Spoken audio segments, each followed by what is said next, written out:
En la clase pasada habíamos establecido un modo de carga de los elementos de sujeción, que era simplemente carga de tensión. ¿Ya? Es decir, una carga externa aplicada de tal forma que tienda a tensionar o a estirar el elemento alocado. Y la idea es que el elemento alocado sea capaz de resistir esa carga externa aplicada de tensión. Los elementos alocados también pueden estar sujetos a carga cortante. En este caso particular vamos a hablar de carga cortante por carga excéntrica. ¿Ya? Vamos a decir la condición que tengo acá. Una carga excéntrica o una carga que no está aplicada directamente en los elementos alocados, pero cuyo efecto en los elementos alocados es un cortante. ¿Ya? Es decir, esa fuerza no me estira ni me encoge el elemento. Ya, no me estira ni me presiona el elemento. Aplica es cortante puro. ¿Ya? Entonces, carga cortante debido a una carga excéntrica o una carga no aplicada directamente sobre el grupo de pernos. Y no importa si la carga es puntual o si es distribuida. ¿Ya? Como se observa en este caso, el efecto que hay entre el grupo de pernos es una carga cortante. Para carga cortante, en primer lugar, ya establecemos lo que es un grupo de pernos. ¿Ya? Desde el perno 1 tiene un área 1 hasta el perno n con un área n. ¿Ya? Entonces, n número de pernos constituyen lo que es el grupo de pernos. En este caso, las áreas pueden ser iguales, pueden ser diferentes. Ya, no hay problema con eso, pero siempre hay que identificar para cada elemento su área respectiva. Y por supuesto la fuerza resultante. Cuando se va a hacer el análisis de un grupo de pernos sometido a carga cortante, lo primero es la ubicación del centroide, porque recuerden, es donde se va a aplicar el efecto de la fuerza llevado a cada uno de los pernos. ¿Ya? Recuerden que cuando yo llevo esta fuerza hacia el centroide, ya se originan los efectos de carga respectiva. Bueno, por supuesto, el grupo de centroides se ubica mediante el centro de cada uno de ellos.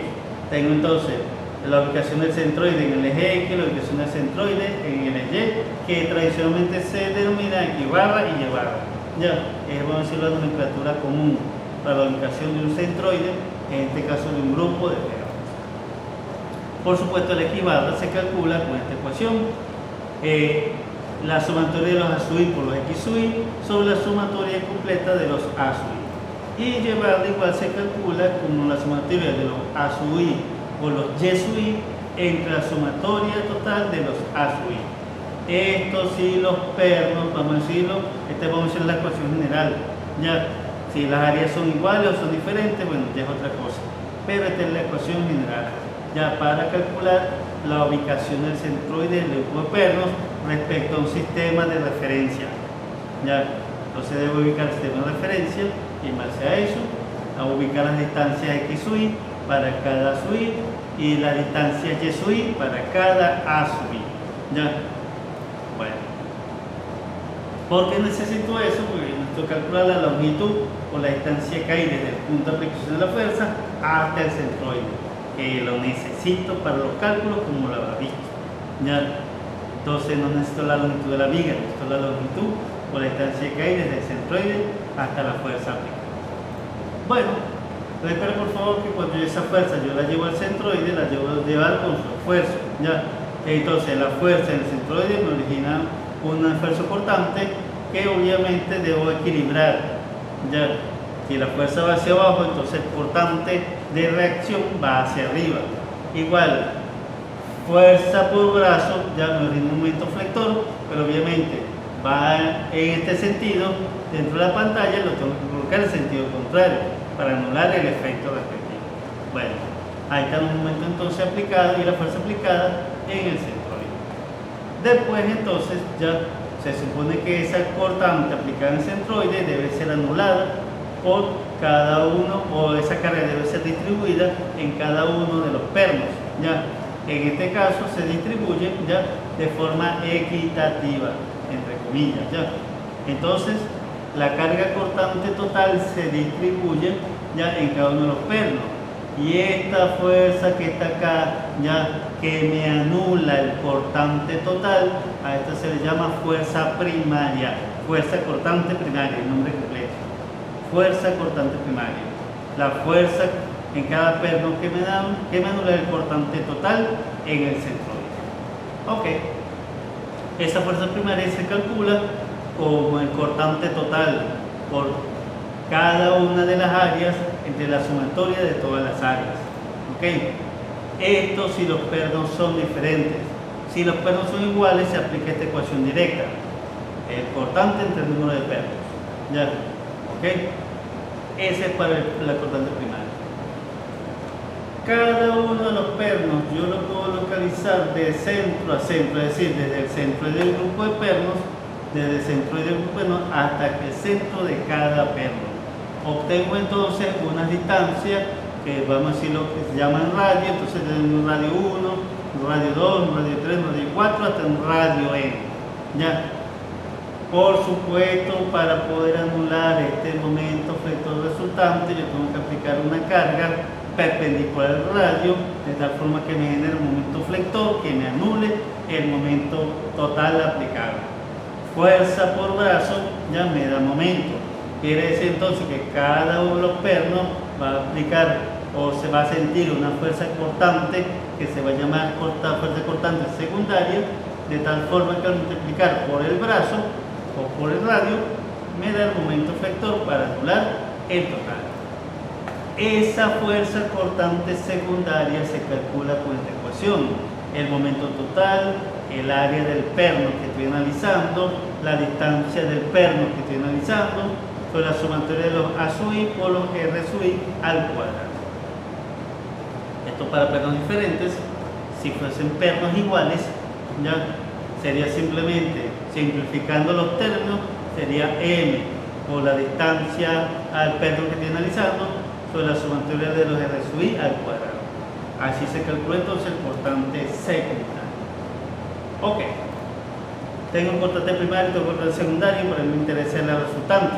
Ya, la resultante entonces, como observarán, ya dependiendo de las direcciones de la fuerza cortante primaria y secundaria, en esa misma dirección tenderá a ir la resultante.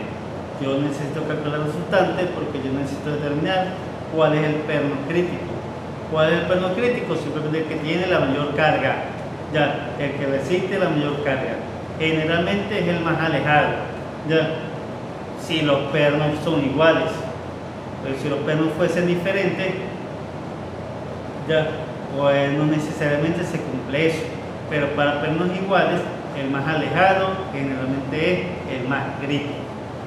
Ok, entonces yo necesito calcular la resultante y como le dije, ya usted verá que va a aplicar ya si es de trigonometría, ley del seno, ley del coseno, ya de composición de vectorial, etcétera, etcétera. Lo cierto es la resultante, y después que calculo ya la resultante y veo cuál es el más crítico o cuál es la mayor fuerza aplicada, simplemente aplico la ecuación de esfuerzo por apriete, el esfuerzo cortante directo, ¿ya?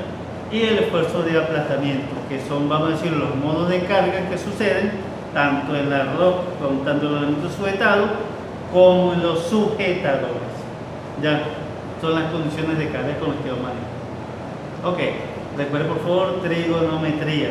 Ya, tiene que aplicar todo eso entonces. Ok, por supuesto, una vez que calcule que tenga ya los esfuerzos, ya aplique la teoría de falla relativa, tanto para carga estática como para carga de fatiga. Ok. Esto que está aquí es otro modo particular también de, vamos a decirlo, carga combinada debido a una carga excéntrica, ya en este caso. Ok. En este caso yo tengo una fuerza aplicada a cierta distancia, sería la carga excéntrica, y cuya influencia o cuyo valor debe ser soportado por estos pernos que están acá. Dada por supuesto la geometría, ya se considera que aquí se aplica carga combinada. ¿Por qué? Porque fíjese, ya, si yo esta fuerza la compongo en una horizontal y en una vertical, yo observo que esta, la vertical, me va a originar tensión en el elemento.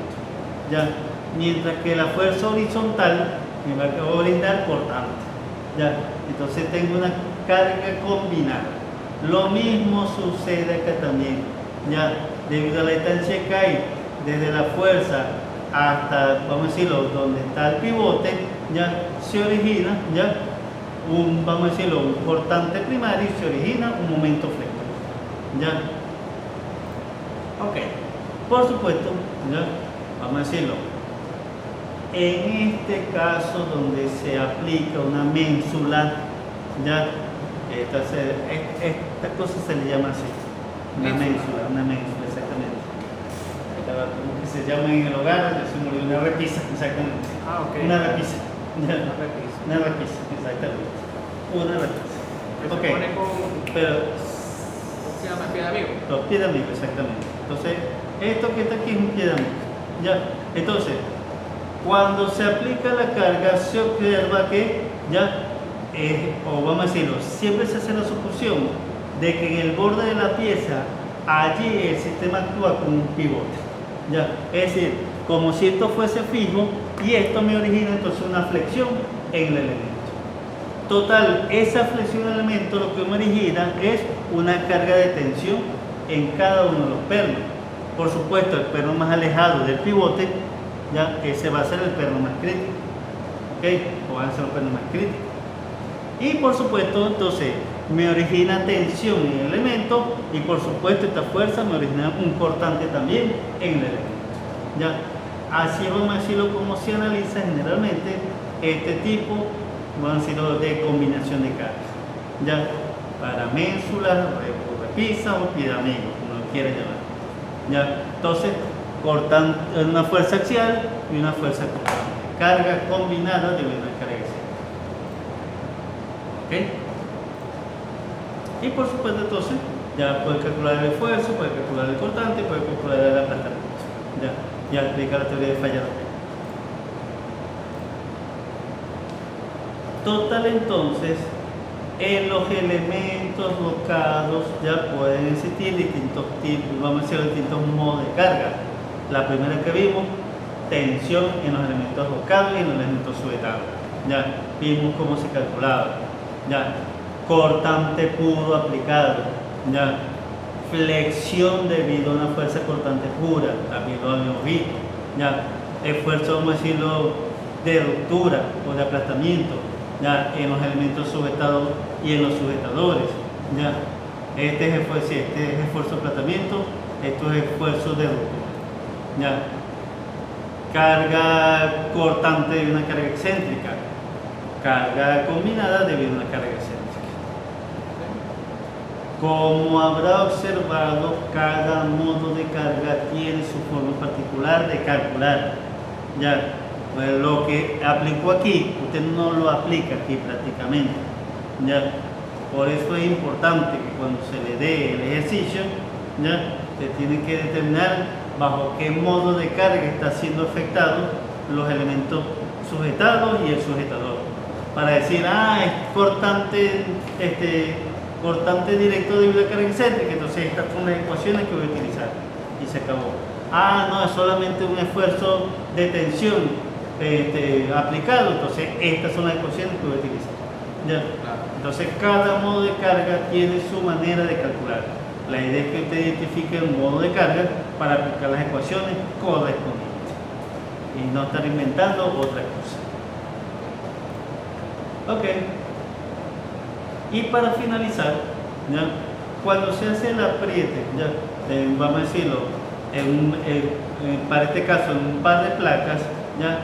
Se ha observado de que al aplicar la precarga, es decir, al sujetar los elementos, ¿ya?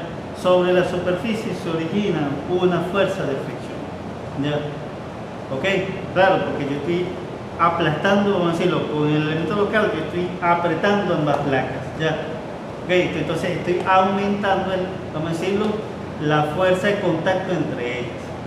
Si yo aplico una carga cortante, ¿ya?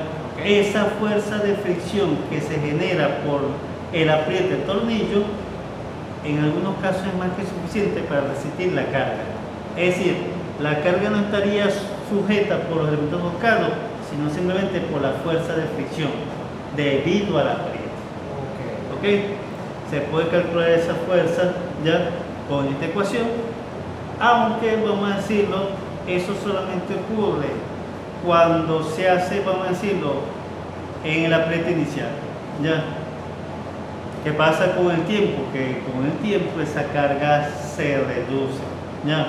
Porque se deforman las placas, se estiran los elementos tocados, ya se pierde esa fuerza entonces de fricción. ¿Y qué sucede al final? Que entonces ahora sí hay deslizamiento de las placas y ahora los elementos tocados sí van a resistir la carga aplicada. ¿Okay? Entonces, esto sí se aplica para uniones nuevas prácticamente. Pero con el tiempo esa fuerza de fricción se pierde. ¿Ya? Pero bueno, como cultura general, allí está por si acaso. Y por supuesto el coeficiente de fricción, que lo que necesitan, una de las variables que necesitan, bueno, lo obtienen en tablas. Ok. Y ya eso es todo.